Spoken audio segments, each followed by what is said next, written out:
Based in Richmond, Texas, 33-year-old Instagram influencer and freelance model, Janae Gagne, had the kind of lifestyle that many can only dream of having.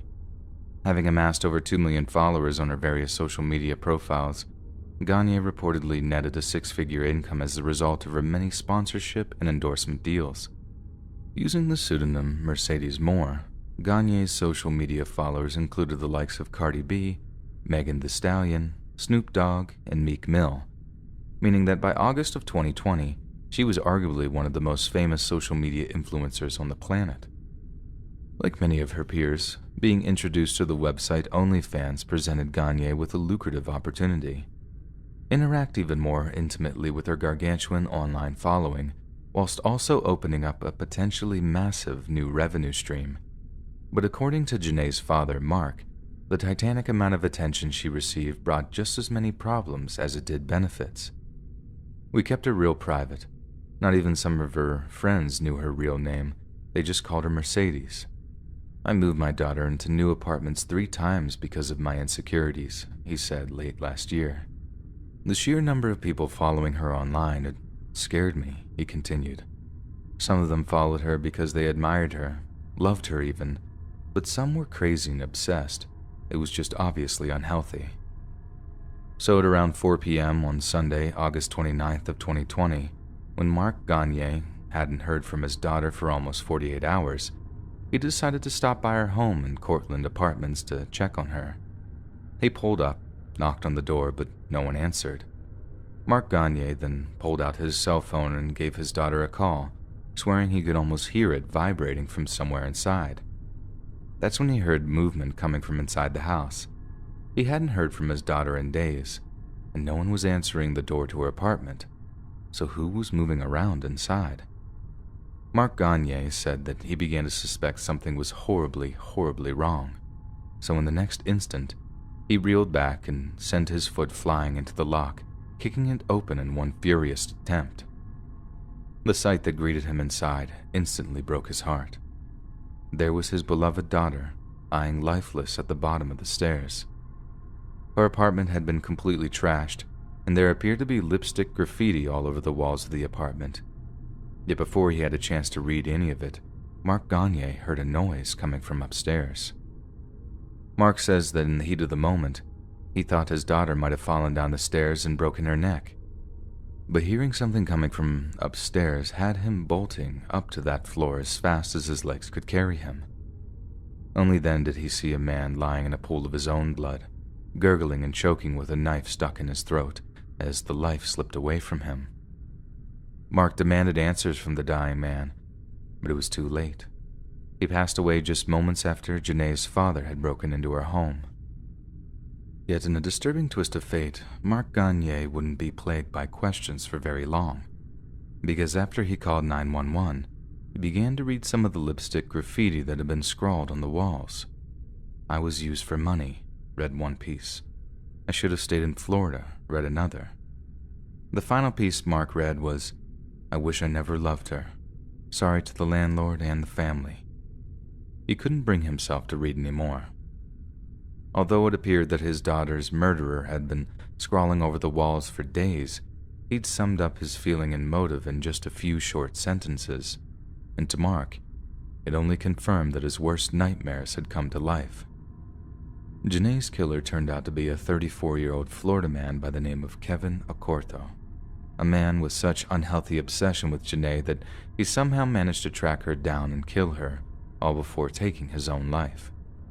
He did not have any kind of prior arrest record in his home state, but during the subsequent investigation, police tried to establish that he'd had any prior history of mental health issues.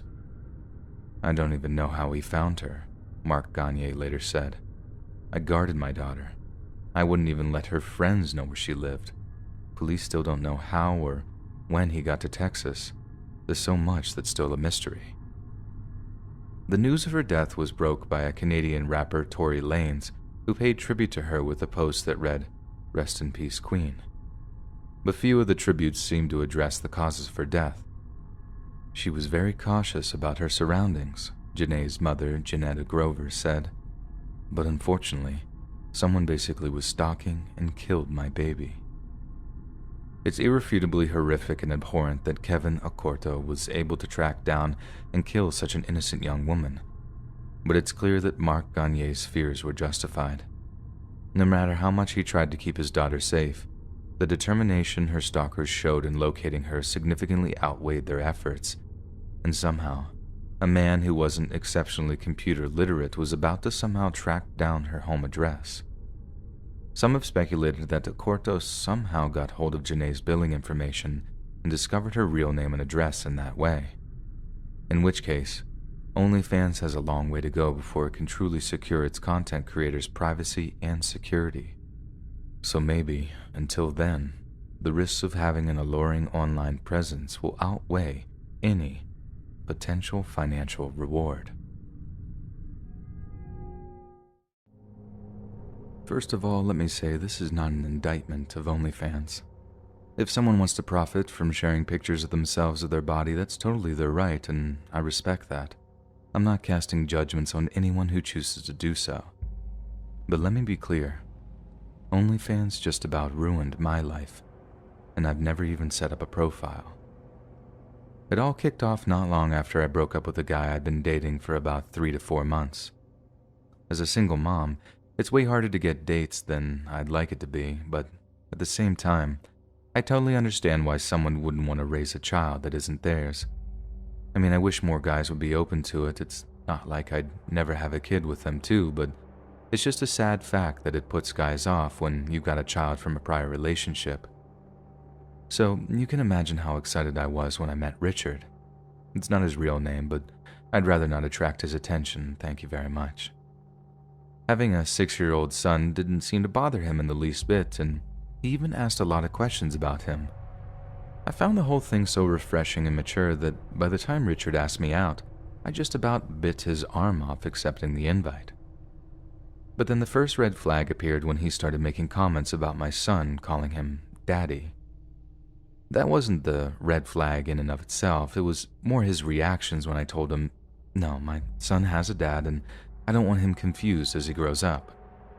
Richard didn't seem to respect that position whatsoever and actually said some quite personal things regarding my taste in men, as well as the integrity of my son's father. It's a complicated situation, I'll concede that, but Richard's take on the whole thing was frankly disgusting and misogynistic. But given that it was a very unusual setup, I didn't want to give up on him so quickly, not since guys like him seem to be so hard to come by. But then, after 2 months of clashing, not often I should add, I had to face the music and accept that if there was a guy out there for me, it certainly wasn't him. I've dated guys for 18 months who took the breakup better than Richard. They're always rough, but I think if I actually told you what Richard did, you'd think that I was making this all up. Needless to say, his reaction totally justified my decisions to end things. End things, and that's exactly how I phrased it too. But that breakup was far from the end of my ordeal with Richard. And you know what? It's kind of my fault too. In fact, it's mostly my fault, because if I hadn't been so trusting, I wouldn't even be writing this right now. The one big mistake I made was trusting Richard to keep private certain pictures I'd sent him. I think I trusted him because, well, he sent me pictures of him too. I think that's why there's a lot less nude leaks than there are nudes. It's like Americans and the Russians in the 80s, mutually assured destruction. You release mine, well, I'll release yours. But after we broke up, I deleted all of his intimate pictures, and I was foolish enough to think that he'd also done the same. Because the next thing I know, I got a message from a friend of mine saying something like, "Oh, you have an OnlyFans. You go, girl." I had to ask her what OnlyFans was. I literally had no idea at the time. She replies like, "You're joking, right? Was this supposed to be a secret?" Immediately, I start Googling OnlyFans, and as you can imagine, I'm pretty shocked at what I see. The whole website is basically homemade lewd images, and for those that aren't familiar, and from what I could gather, the girls in question make quite a lot of money too. I mean, I wouldn't say no to an extra $2,000 a month, but I hadn't set up a profile, had I? I asked my friend to send me anything she's found with my name on it, then what do you know? There's a freaking OnlyFans profile set up in my name, and the whole preview picture in the banner was a raunchy picture that I'd sent to Richard. The profile said free to subscribe, so I made a dummy user account to sign up, only to discover that Richard must have uploaded about 10 different pictures I'd sent to him, all with these disgusting captions that I'd rather not repeat here. I was angry, so angry, but I didn't get scared until I saw that he'd put up my home address, my actual home address, apartment number, postcode, everything. It kicked in how much danger I was in, and I just burst into tears thinking that my own selfish actions had exposed my only son to danger. I know it was all Richard, and I know if he was just normal, then yeah, it wouldn't have happened. But I'm a mother.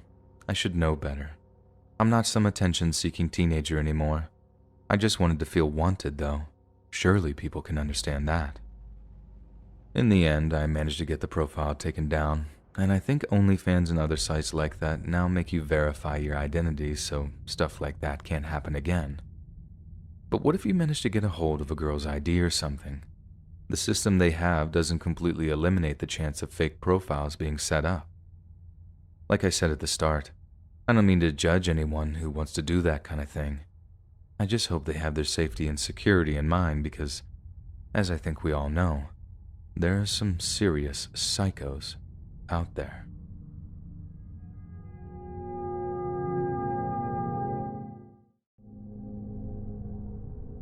In September of 2020, a 20-year-old Australian university student posted a harrowing personal account to the popular social media site, Reddit. In it, she detailed the terrifying ordeal she'd been subjected to after posting intimate pictures of herself on a social media page known as OnlyFans, one involving obsessive stalking, internet loopholes, and ultimately, a clear and present threat to her life. Only through a completely anonymous throwaway account did she feel safe enough to share her story, adding that her local police force had finally taken action against the person responsible.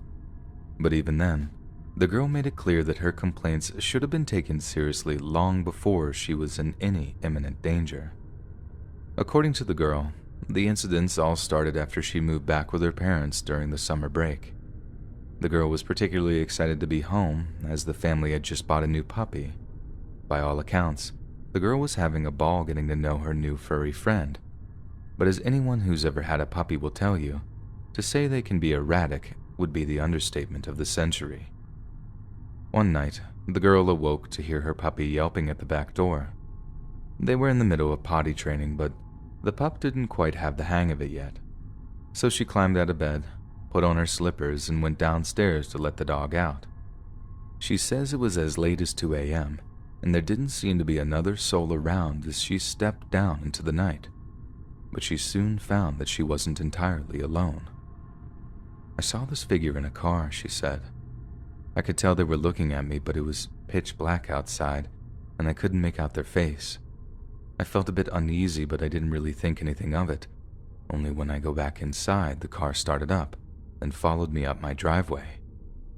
The terror of such an experience is undeniable, and even though the girl was so close to home, there's no denying that being out alone in the middle of the night made her very vulnerable indeed. I was terrified, the girl added.